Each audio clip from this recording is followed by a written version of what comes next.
नमस्कार ताई आणि दादांनो, स्वागत आहे तुमचं माझ्या यूट्यूब चॅनलवरती, ज्याचं नाव आहे लाईफ विथ स्वाती. तर आज मी बनवणार आहे 2 किलो चिकनची बिर्याणी. हा व्हिडिओ आहे तसं 1 मार्चचा, पण एडिट करायला मला उशीर झाला आहे.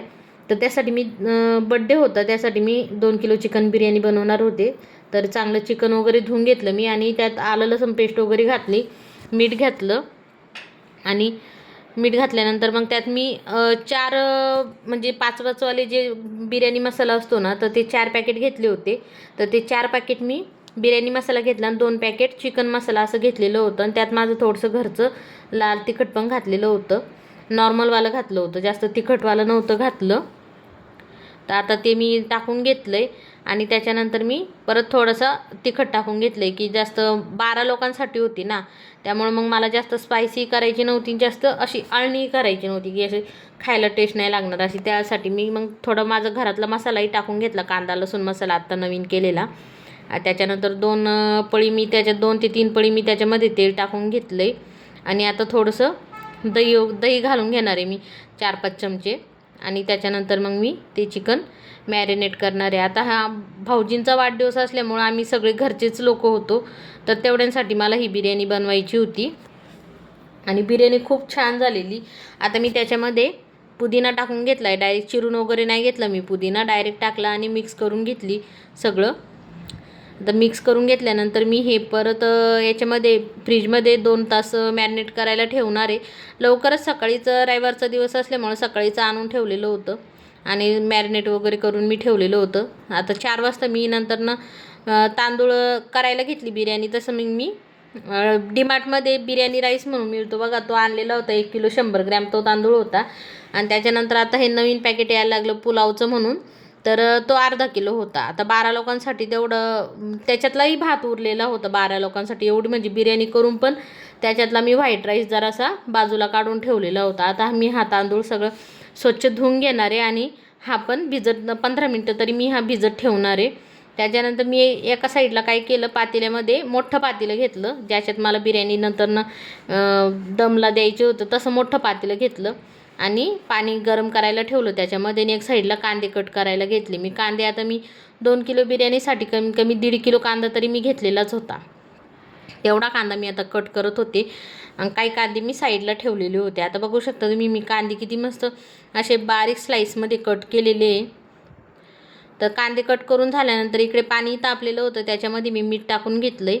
आणि मीठ टाकल्यानंतर तेजपत्ता वगैरे टाकला. 4 जास्त नाही मी खडे मसाले घातले, 4 लवंग, 4 मिरे आणि 2 ते 3 विलायची आणि छोटे छोटे 2-3 म्हणजे 1-1 इंचाचे असे 2-3 तुकडे दालचिनीचे घातले. त्याच्यामध्ये 2 तेल घातलं मी 2 पळी आणि 1 लिंबू पिळून घातलं मी त्याच्यामध्ये, की आपला राईस व्हाईट म्हणजे असा पांढरा शुभ्र दिसावं म्हणून.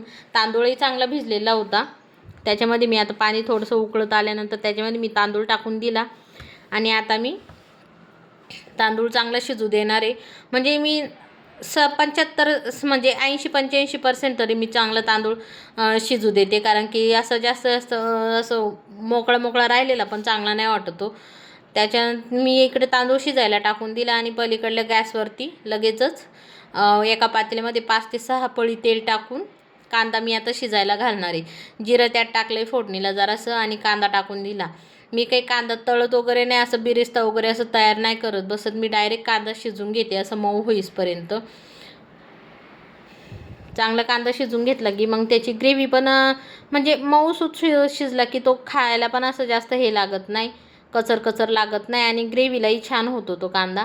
आता मी इथे कांदा चांगला शिजून घेते आणि एक साईडला भातही तांदूळही बघू शकता तुम्ही कसं वरती फुलत यायला लागलेला आहे. अख्खाच्या अख्खा तांदूळ मस्त शिजलेला होता त्या दिवशी.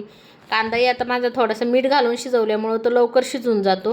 त्याच्यात मी आता थोडासा कांदा बारीक करून घातलेला आहे, की ग्रेव्हीसाठी वगैरे आपला थोडे मोठ्याची नाही झाली तरी पण बारका असं चांगला शिजला की त्याची पण ग्रेव्हीला मदत होते म्हणून. तर त्याच्यामध्ये मी आता 3 ते 4 टोमॅटो नाही का असे बारीक कट करून घेतले ना. आता तो बारीक केलेला कांदा पण आणि टोमॅटो पण छान मी असं शिजू देणार आहे आता मस्तपैकी, नरम होऊस तर चांगला, की त्याची एक प्रकारे ग्रेव्हीच तयार होती. आपण चांगला जेवढा कांदा शिजू देईल ना तेल सुटेपर्यंत, तेवढं त्याचं म्हणजे छान होती ती. आता मी थोडा वेळ ते झाकण ठेवून परत शिजू देणार आहे. लाईट गेलेली असल्यामुळं आता अंधार दिसतोय जरा, पण तांदूळ आपला भात वगैरे मस्त शिजलेला होता आणि इकडे कांद्याने तेल सोडलेलं होतं चांगलंच. ते मी आता परतून घेतलं आहे आणि त्याच्यानंतर आता त्याच्यामध्ये मी अजून थोडेसे घरातलेच मसाले घालणार आहे, जास्त नाही घालणार आहे. मी माझी म्हणजे घरी गेलेली चटणी तीच घालणार आहे, कांदा लसूण चटणी मी केलेली. तर तिचाही जर तुम्हाला व्हिडिओ पाहिजेत असेल की कशी बनवली वगैरे, तर त्याचाही व्हिडिओ तुम्ही फक्त कमेंटमध्ये हो करा, हो लिहा की आम्हाला मसाल्याचा कसा बनवला आहे तो व्हिडिओ टाका म्हणून. तोही मी तुम्हाला टाकून देईन कसा बनवला आहे ते.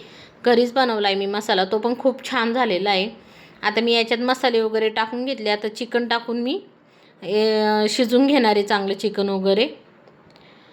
आता मी चिकन टाकलेलं आहे त्याच्यामध्ये आणि चांगलं आता मस्त शिजू देणार आहे. जास्त पाणी वगैरे काही घालणार नाही आहे मी त्याच्यामध्ये, थोडंसंच. आता चिकन बाकीचा तर मी व्हिडिओ घेतला नाही, पण लेअर लावताना भाऊजी आलेले होते, मग त्यांच्याच हाताने मी लेअर लावून घेतलेत.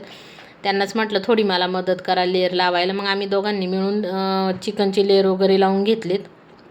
दमला द्यायची होती बिर्याणी, सगळे येणार होते.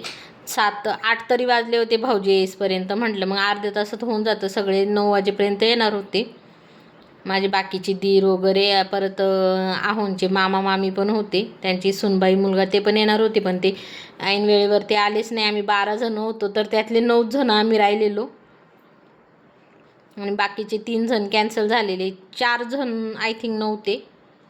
बाबांचा तर म्हणजे यांच्या मोठ्या मामांचा डबा दिलेला आणि 3 जण नव्हते आलेले. असे 12-13 जण होतो आम्ही सगळे. आता बिर्याणीची लेअर पण चांगले लावून होत आलेले आहेत. मस्त तूप वगैरे पण भरपूर घातलेलं आहे बिर्याणीमध्ये. लेअर लावतानाच भाऊजींना म्हटलं तूप वगैरे त्याच्यातच घाला. खूप छान झालेली बिर्याणी. एकदा तरी तुम्ही म्हणजे पूर्ण डिटेलमध्ये जर तुम्हाला व्हिडिओ पाहिजेत असला पूर्ण व्यवस्थित, आता हा तर आहेच डिटेलमध्ये, पण एकदा तरी तुम्ही या पद्धतीने करून बघा, खूप छान होते. लेअर लावून झाल्यानंतर मी नाही का थोडी अशी त्याची तरी बाजूला आलेली होती ना चिकनची, तर ती तरी नाही का त्याच्यामध्ये वरनं अशी टाकून दिली. खूप छान दिसत होती. भाऊजीने बघू शकतात मी आत्ताच किती ती छान दिसते. खायला तर खूप टेस्टी झालेली बिर्याणी, सगळ्यांनाही खूप आवडली होती. भाऊजीने त्यात परत अजून कोथिंबीर वगैरे कट करून घातली. म्हणले नाही अजून छान टेस्ट वगैरे, त्यांनीच कट केली मग कोथिंबीर आणि घातली. त्याच्यानंतर आम्ही ते गॅसवरती पातेलं ठेवलं. मी खाली काय केले, एक तवा ठेवला जाडवाला आणि त्याच्यानंतर पातेलं आणि त्याच्यानंतर दगडी पोळपाट ठेवला आणि परत खालपत्ता त्याच्यावरनं ठेवला होता.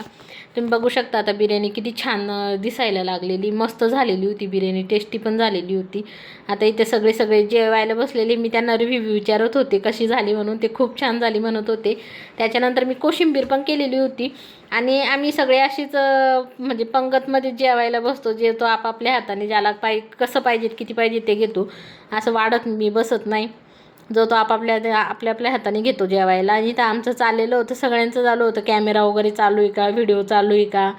मग मी त्यांना म्हटलं काय बोलायचं आहे ते बोला. कोणीच बोलायला तयार नव्हतं. सगळे म्हणजे भाऊजी वगैरे लाजत होते बोलताना की असं कसं एकदम बोलायचं वगैरे म्हणून. त्याच्यानंतर ते गेल्यानंतर मग मी असं सगळं माझं किचन ओटा वगैरे सगळं आवरून ओके केलं होतं.